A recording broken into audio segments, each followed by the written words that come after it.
Jangan lupa subscribe, like, komen ya, komen dan subscribe.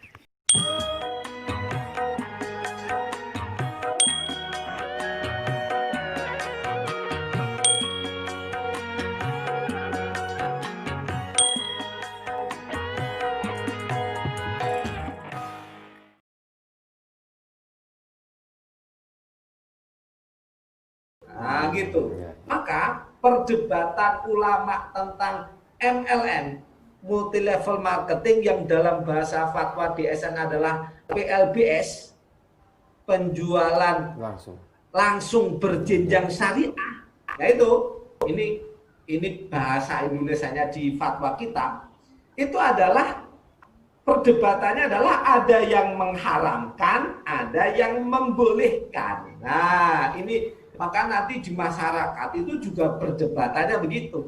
Nah, kita orang yang belajar fikih pengen menghilangkan, memilah hal-hal yang diharamkan sehingga nanti MLM atau PLBS itu dibolehkan. Nah, gitu. Nah, inilah tugasnya para ulama.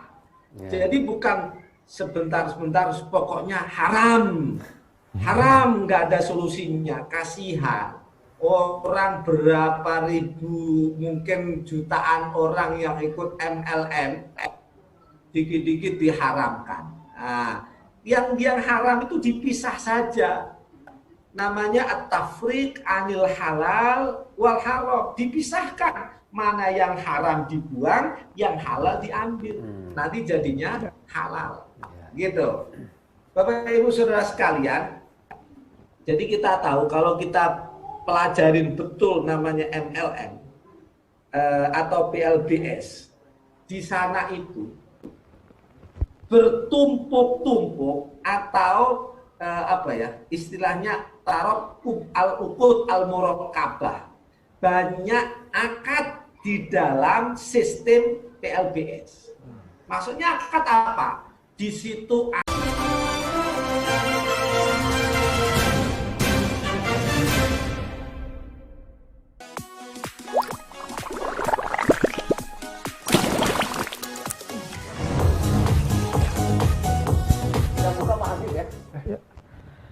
Assalamualaikum warahmatullahi wabarakatuh. Alhamdulillah, mitra Treninet di seluruh dunia dan para pengguna Paytrend di seluruh dunia juga. Alhamdulillah, malam hari ini kita dapat berjumpa kembali. Saya buka dulu aja ya. Ya, hari ini kita bisa berjumpa kembali di Klinik Treninet ya, di jadwal hari ini, hari Senin malam. Dan seperti yang sudah teman-teman saksikan gitu ya di flyernya yang kita sebar tadi siang di media sosial dan lain sebagainya, bahwa hari ini adalah episode spesial Klinik Treninet karena hari ini kita akan kedatangan tamu-tamu yang sangat istimewa, tentunya juga dengan materi pembahasan yang sangat istimewa juga gitu kan. Barangkali gitu ya di teman-teman atau di kita semua selalu bertanya-tanya gitu ya. Selalu bertanya-tanya apa sih PLBS dan lain sebagainya. Nah gitu ya, saya udah mulai gak sabar nih. Nah sebelumnya saya akan memperkenalkan diri saya terlebih dahulu. Saya Habibie Darwis ya. Kemudian di samping kiri kanan saya juga sudah ditemani oleh, di sebelah kanan saya ada CEO kita Bapak Hari Prabowo. Kemudian ada di samping kiri saya ini ada Pak Ardian Asmar. Beliau adalah Direktur Legal dan Risk dari Treninet Sentosa Internasional. Kemudian ada Mas Alfian di sebelah kiri saya, THT. Sebagai Doktren THT gitu ya, atau sebagai General Manager dari PT Treninet Sentosa Internasional. Kemudian saya juga akan memperkenalkan bintang tamu kita kali ini. Alhamdulillah telah hadir di tengah-tengah kita Ustadz Muhammad Bukhari Muslim. Assalamualaikum Ustadz. Waalaikumsalam warahmatullahi wabarakatuh. Alhamdulillah. Alhamdulillah kita telah tersambung dengan Ustadz Bukhari Muslim. Beliau adalah salah satu dari Dewan Syariah Nasional MUI Pusat, dan beliau juga merupakan salah satu dari Dewan Pengawas Syariah dari PT Feritra Sentosa Internasional. Tidak hanya Ustadz Bukhari, ya, malam hari ini kita juga akan ditemani oleh Ustadz Adi Warman Karim. Beliau juga dari Dewan Syariah Nasional MUI Pusat dan merupakan DPS PT Feritra Sentosa Internasional juga. Ya, perlu saya informasikan terlebih dahulu ya bahwa Ustadz Bukhari Muslim ini adalah Ketua Bidang Industri Bisnis dan Ekonomi Syariah DSN MUI Pusat. Kemudian Insinyur Hadi Adiwarman Karim, ya, beliau adalah Wakil Ketua Badan Pelaksana Harian BPH DSN MUI. Ya, jadi dua narasumber kita kali ini sangat luar biasa sekali. Jadi teman-teman jangan sampai melewatkan momen malam ini. Ya, kepada teman-teman yang saat ini belum tergabung di sini, silahkan untuk diinformasikan karena sesaat lagi kita akan langsung masuk ke materi. Ya, perlu saya informasikan terlebih dahulu ya untuk apa rulesnya di malam hari ini, karena kita supaya bisa mengefektifkan acara di malam hari ini perlu saya sampaikan pertama bahwa teman-teman semua nanti bisa menyampaikan pertanyaan melalui kolom komentar atau kolom chat yang ada di aplikasi Zoom-nya teman-teman.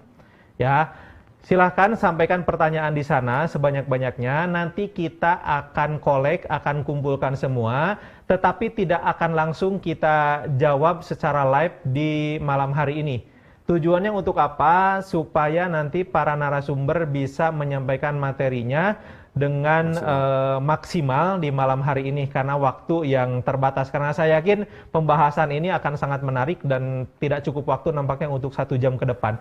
Untuk itu silahkan nanti teman-teman untuk menyampaikan pertanyaan apapun ya, terutama yang sesuai dengan tema kita kali ini ya. Temanya yaitu saya bacakan terlebih dahulu ya. Bagaimana? Mengenal dan mendalami lebih jauh mengenai perusahaan MLM atau penjualan langsung berjenjang syariah. Nah, teman-teman silahkan jika ada hal yang ingin ditanyakan, silahkan menyampaikan di kolom komentar di chat yang ada di aplikasi Zoom. Ya, kemudian nanti kita akan kumpulkan, lalu kita akan menjawab semua pertanyaan yang masuk. Ya, oke, tidak berpanjang waktu lagi, saya cross check dulu ya, Ustadz Adi Warman, apakah sudah tergabung bersama kita semua? Belum. Nampaknya belum. Nah, ya. Pemain tunggal nih. Ya, tidak apa-apa karena sekarang kita sudah terhubung dengan Ustadz Bukhari, ya. Untuk mengefektifkan waktu, ya waktu dan kesempatan saya persilahkan. Ini ada sepatah dua patah kata dulu dari Bapak Hari Prabowo. Silakan Pak Hari. Ya, Assalamualaikum Ustadz. Terima kasih ini malam ini sudah bersedia hadir di ruang maya yang begini besar. Perlu saya sampaikan pada mitra-mitra semua bahwa selama ini saya sering ditegur sama Ustadz Bukhari ini. Kalau misalnya ada sesuatu yang dianggap mungkin nggak pas dan sebagainya.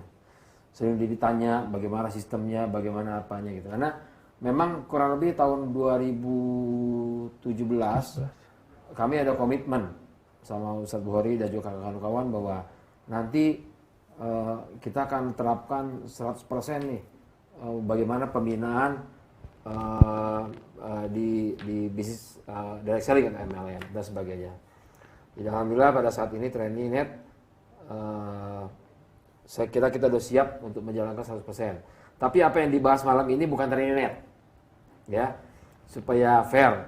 Kita nggak bahas TrainingNet, kita bahas bagaimana start bahwa MLM syariah itu seperti apa sih, PLBS itu apa sih, gitu sebagainya gitu. Jadi biar nanti kawan-kawannya akan membandingkan sendiri. Nanti pertanyaan-pertanyaannya kita akan collect. Nanti yang jawabnya narasumber dibantu setelah setelah filter ya supaya lebih puas. Itu aja kali Ustaz, dan sekali lagi saya terima kasih atas kehadirannya karena ini mendadak ya, baru kemarin, dan mudah-mudahan ini Ustaz Adi Warman bisa hadir dalam waktu yang tidak lama lagi. Begitu Ustaz, silakan ruang dan waktu Ini milik Ustadz Bukhari nih. Milik saya gitu. Langsung nih, langsung. Langsung aja Ustadz, langsung. langsung. 1 jam Ustadz. Saya di ini Pak Hari cerita dulu MLM itu yang konven atau muncul kapan, cerita gitu saya pikir. Ya. Baik, kita mulai. Bismillahirrahmanirrahim. Assalamualaikum warahmatullahi wabarakatuh. Waalaikumsalam warahmatullahi wabarakatuh. Alhamdulillah wassalatu wassalamu ala Rasulillah wala haula wala quwata illa billah. Teman-teman sekalian, Bapak Ibu yang dirahmati oleh Allah, kita malam ini yang ngajinya bab fikih. Fikihnya fikih ekonomi. Nah, dulu kalau ngaji di pondok atau ngaji pesantren, itu ngaji itu yang paling difahami oleh guru atau kiai dan santrinya babnya bab ibadah. Oh itu paling paham, gurunya paham, ustadznya paham, santrinya paham. Sehingga saat saking pahamnya, perdebatan atau hal yang kecil-kecil itu sampai detail. Sholat bagaimana, naruh tangan di mana, oh detail sekali. Karena sama-sama paham. Ada kita belajar Islam yang gurunya paham, muridnya nggak paham. Itu biasanya ngaji fikih mawaris, pembagian warisan. Nah, itu yang paham cuma guru. Ada yang tidak, gurunya nggak paham, muridnya nggak paham. Biasanya fikih ekonomi. Nah, itu biasanya. Nah, sekarang kita ngaji. Itu gurunya aja nggak paham, apalagi muridnya. Nah, kira-kira gitu lah ya. Yes. Bapak Ibu, kita tahu kalau baca buku sejarah, nanti kalau saya salah diingetin nih Pak Ari. Oh siap. MLM, multi level marketing, itu muncul kalau saya baca-baca buku gitu. Itu tahun 1936. Ya. Masehi ini tentunya kan. Tahun 1936 itu pertama kali. Nah, ini kalau kita bandingkan begini, ini yang tadi kan pernyataannya adalah kalau bab fikih muamalat atau bab ekonomi itu gurunya nggak paham, muridnya nggak paham, karena begini coba lihat. Rasulullah itu lahir sekitar tahun 571 Masehi. MLM, nah, multi level marketing munculnya tahun 1939. Selisihnya itu hampir 700 tahun. Iya. Iya kan? Nah, kalau begitu di dalam syariah itu ada sebuah kaidah. Kaidah itu aturan. Aturannya apa? Al aslu fil muamalat al ibahah illa an yadulla dalilun ala tahrimiha. Pada hakikatnya transaksi dalam perbisnisan, dalam ekonomi, di dunia ekonomi itu dibolehkan dalam Islam selama tidak ada dalil yang mengharamkan. Nah, MLM zaman Nabi nggak ada, itu maksudnya. MLM munculnya 700 tahun kemudian, ya kan?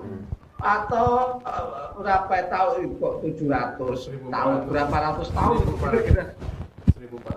1000 tahun ya? 900 tahun malah. 1400 ya. Iya kan, enggak, ini Masehi. Kalau Rasulullah tahun 571 Masehi. Iya, itu kan Ini lahirnya tahun 1900. Berarti 1400. Ya 1400. Masya Allah, 1400 tahun kemudian. Iya. Nah, maka kita punya kaidah dalam bab muamalat, dalam bab bisnis, itu dalam Islam dibolehkan asal nggak ada unsur-unsur yang diharamkan. MLM zaman Nabi nggak ada, itu maksudnya. Zaman Nabi itu kalau jangankan kok itu uang aja pakai dinar, uang dari emas. Sekarang nih kita transaksi pakai uang rupiah, gitu kan? Iya betul. Bahkan sekarang tidak lagi rupiah, pakai kartu. Jangankan bukan lagi pakai kartu, Imani. Pak Heri. Pakai apa sekarang? Imani. Imani. Zaman Nabi itu ada imani nggak itu? Nggak ada.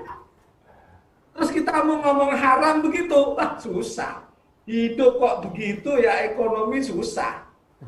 Nanti ke depan nggak ada lagi rupiah. Orang sekarang nggak ada, yang jarang orang pegang duit cash. Zaman Nabi lo nggak ada, jangankan kok emane, duit rupiah aja zaman Nabi nggak ada. Ini kita maka menggunakan al-asru fil muamalat alibah. Selamat datang guru kita. Ya, assalamualaikum, Ustaz Anwar. Waalaikumsalam. Alhamdulillah. Seharusnya guru kita duluan ini. Murid itu nggak bisa duluan.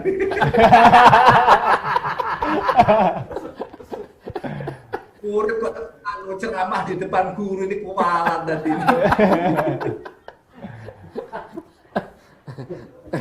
Oke, kita lanjutkan. Saya sebentar aja, kalau udah ada guru itu murid harus ngalah ini. Kira-kira gitu. Nah, lanjut yang panjang yang panjang saya bagian doa ntar. jadi gitu tuh. Nah, tadi kan kaedahnya pada hakikatnya bisnis, ekonomi, transaksi itu boleh asal tidak ada dalil yang mengharamkan. Nah, sekarang bisnis model apa saja itu sebatas bisnisnya boleh. Mau bikin apapun kalau urusan dunia boleh, asal terbebas dari unsur-unsur yang haram. Nah, sekarang kita pengen tahu di syariah itu yang haram apa saja sih? Satu, ada namanya nggak boleh ada doror, membahayakan. Jadi kalau jual beli transaksi yang membahayakan nggak boleh. Kalau membahayakan, apa misalnya kalau orang transaksi jual beli obat, tapi obatnya mengandung barang yang bikin orang malah tambah sakit, nah itu malah nggak boleh. Horor itu. Ada lagi nggak boleh ada jahala, sesuatu yang tidak jelas. Yang kalau dalam kitab fikih nggak jelas tuh begini misalnya. Kita jual beli ikan tapi ikannya masih di kolam. Nah itu ada ketidakjelasan. Ada jahala, nggak boleh. Nah, nanti kalau di MLM nanti ada. Kalau ngasih bonus tapi bonusnya nggak jelas dapatnya kapan, nah itu nggak jelas juga. Kemudian ada ketiga, kalau ada kezoliman, mendolimi pihak yang lain, antara apa ya, downline sama member yang lain, ada kezoliman, wah itu nggak boleh. Nah gitu. Yang keempat, nggak boleh ada untung-untungan, yaitu judi, maisir, nggak boleh. Nggak boleh ada penipuan, ada gharar, menipu, nggak boleh. Maksudnya apa? Barangnya ini misalnya biasa, tapi karena dikasih apa ya, omongan yang indah-indah, tapi barangnya nggak ada manfaatnya apapun. Karena omongannya sehingga orang tertipu, itu ada gharar. Ada lagi yang keenam, barangnya nggak boleh haram. Kemudian yang ketujuh, nggak boleh ada mengandung riba. Nah, kalau prinsip-prinsip yang dilarang di bisnis itu dihilangkan, nah gitu maksudnya, bisa dibuang, bisa dihilangkan, maka pada prinsipnya muamalat itu boleh. Ya gitu. Nah, berarti ulama itu harus jeli memisah atau memilah hal-hal yang haram-haram, hal-hal yang dilarang. Nanti kalau hal-hal yang dilarang itu sudah bersih, maka insya Allah boleh.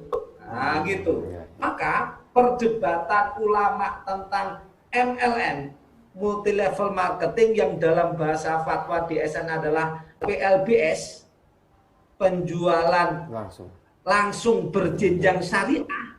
Nah itu, ini bahasa Indonesianya di fatwa kita, itu adalah perdebatannya adalah ada yang mengharamkan, ada yang membolehkan. Nah, ini maka nanti di masyarakat itu juga perdebatannya begitu.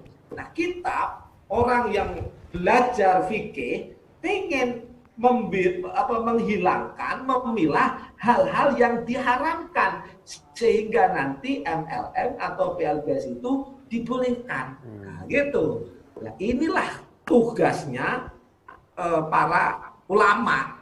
Jadi bukan sebentar-sebentar pokoknya haram, nggak ada solusinya. Kasihan orang berapa ribu, mungkin jutaan orang yang ikut MLM, dikit-dikit diharamkan. Nah, yang haram itu dipisah saja. Namanya at-tafriq anil halal wal haram, dipisahkan. Mana yang haram dibuang, yang halal diambil. Nanti jadinya halal. Gitu. Bapak Ibu Saudara sekalian, jadi kita tahu kalau kita pelajarin betul namanya MLM atau PLBS, di sana itu bertumpuk-tumpuk atau istilahnya tarok al-uqud al-muraqabah. Banyak akad di dalam sistem PLBS. Maksudnya akad apa? Di situ ada jual beli. Di situ ada jualah. Di situ ada ijaroh. Di situ ada hadiah. Di situ ada lagi macam-macam lah. Ada lagi simsaroh namanya. Keperantaraan. Wakalah, bisa jadi wakalah bil ujroh. Nah, kita harus paham betul kapan akadnya jual beli murni, kapan akadnya itu ijaroh, kapan akadnya jualah, kapan akadnya wakalah bil ujroh, kapan akadnya simsaroh, keperantaraan. Simsaroh itu dulu katanya maklar. Nah, ini kita pilah-pilah sehingga kalau kita masing-masing akad itu tahu posisinya, nanti sesuatu yang diperoleh oleh masing-masing mitra atau downline atau apapun itu pas. Oh, saya dapat fee. Kenapa dapat fee? Oh, saya dapat bonus. Atas akad apa saya dapat bonus? Saya dapat apalagi nggak tahu istilah-istilahnya. Itu nanti katanya dibedah itu ditunjukkan. Oh, ini akadnya wakalah bil ujroh, ini akadnya jualah, ini akadnya adalah jual beli biasa, ini akadnya sewa. Kita menyewa orang sehingga kalau dia melakukan itu dia dapat sesuatu. Ini loh penting yang disebut akad PLBS, penjualan langsung berjenjang syariah. Karena banyaknya istilah-istilah di dalam LBS itu. Nah, sehingga saudara-saudara sekalian, nanti kalau perdebatan fikih ya di waktu yang lain. Kalau kita langsung merujuk kepada fatwa di SN MUI tentang PLBS, itu ada 12 kriteria sehingga sebuah sistem MLM atau PLBS itu bisa disertifikasi atau mendapat sertifikat syariah. Nah, kenapa kok dibikin kriteria? Biar tadi itu hal-hal yang mengandung keharaman bisa diidentifikasi. Kalau sudah diidentifikasi, dibuang yang haram-haram, maka nanti yang halal jadi bisa digunakan. Nah, 12 kriteria itu sangat ketat.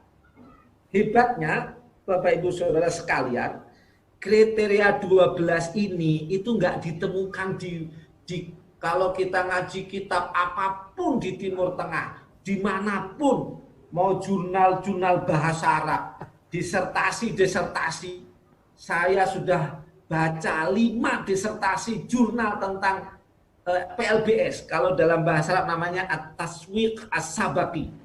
Itu perdebatan ulama yang mengharamkan, yang menghalalkan, luar biasa.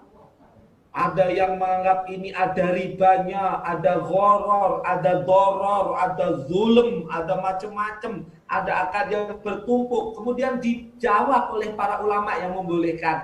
Oh, kalau begitu ribanya dihilangkan, kalau begitu dolimnya dihilangkan, kalau begitu dorornya dihilangkan, kalau begitu maisernya dihilangkan. Kalau sudah hilang semuanya, berarti boleh dong, Pak. Ulama-ulama kita yang ada di DSN, Dewan Syariah itu merumuskan 12 kriteria sebuah MLM itu bisa dianggap halal. Nah, itu luar biasa Bapak Ibu Saudara sekalian. Saya ulangi, nggak ada dimanapun kita sampai 12. Nah, intinya bagaimana? Intinya kalau sebuah MLM itu mau mendapatkan sertifikat atau dianggap syariah, itu intinya itu. Bagaimana? Satu, harus disahkan oleh Dewan Syariah Nasional. Lah itu prosesnya nggak gampang. Nanti kalau udah disahkan, diawasi oleh siapa? Oleh DPS, Dewan Pengawas Syariah. Kemudian bagaimana? Ada produk real dan halal, sehingga MLM yang ada yang mendapat sertifikasi, barangnya itu harus sudah mempunyai sertifikat halal. Tentunya barang-barang kegunaan. Jangan sampai barang yang nggak perlu disertifikasi juga. Misalnya apa? Laptop. Masa laptop mau disertifikat halal? Itu hal-hal yang aneh-aneh aja.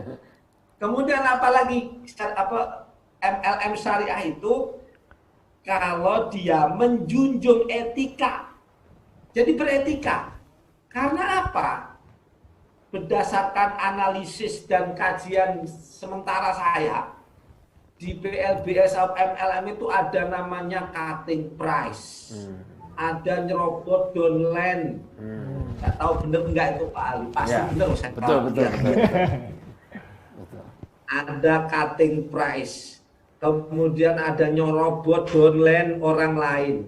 Ada lagi dalam kampanye, jualannya menghina orang lain.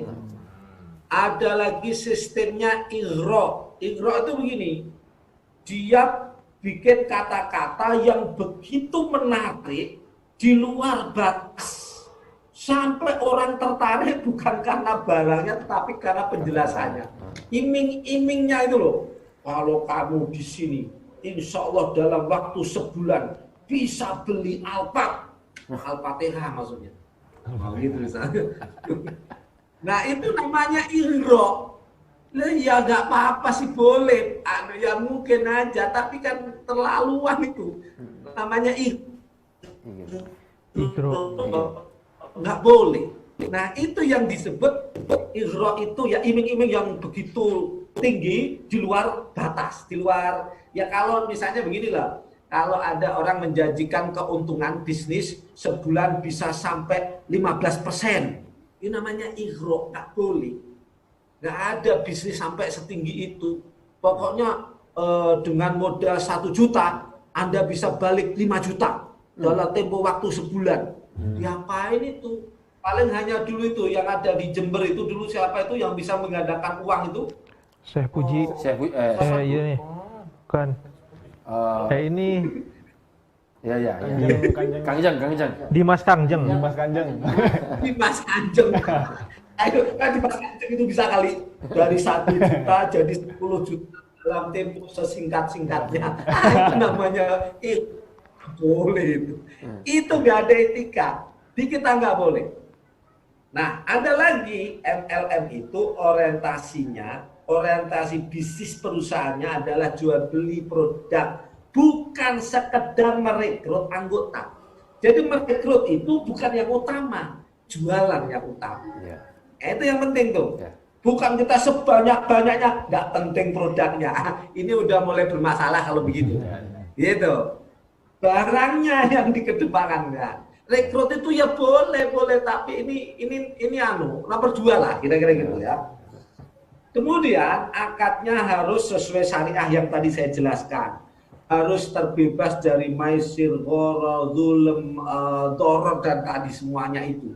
Itu kalau syariah. Sehingga Bapak Ibu Saudara sekalian, kalau pengen tahu tentang sebuah PLBS syariah, kriteria awalnya itu sudah tersertifikasi di Dewan Syara Nasional. Udah itu aja.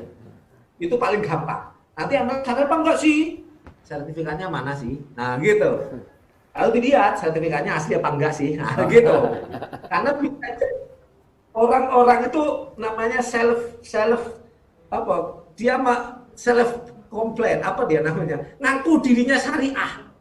Anda itu ngaku dirinya syariah. Oh, saya udah syariah loh. Nah, pertanyaannya kan begini, kan ini sebuah perusahaan. Nah, kalau orang ngaku dirinya syariah sendiri, kira-kira itu benar apa enggak? Standarnya apa dong? Iya, betul. Kira-kira gitu. Nah, inilah yang perlu kita pahamkan bersama.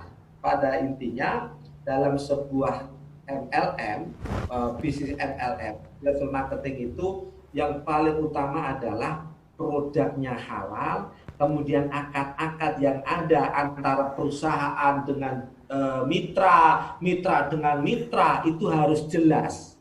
Kemudian setiap orang mendapatkan bonus, fee, hadiah, apalagi itu harus jelas. Kenapa dia dapat bonus? Kenapa dia dapat fee? Kenapa dia dapat hadiah? Kenapa dapat ini? Itu harus jelas.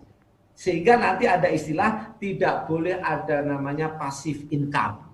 Passive income itu orang diem saja, tahu-tahu ada duit penuh di rekening. Itu namanya memelihara tuyul. Gitu. Jadi itu berbahaya itu. Gitu. Nah, ini sebagai pengantar saja, nanti kita diskusi. Rasanya nggak enak ini. Insya Allah guru kita Pak Adi yang akan menambah. Saya kira itu. Terima kasih.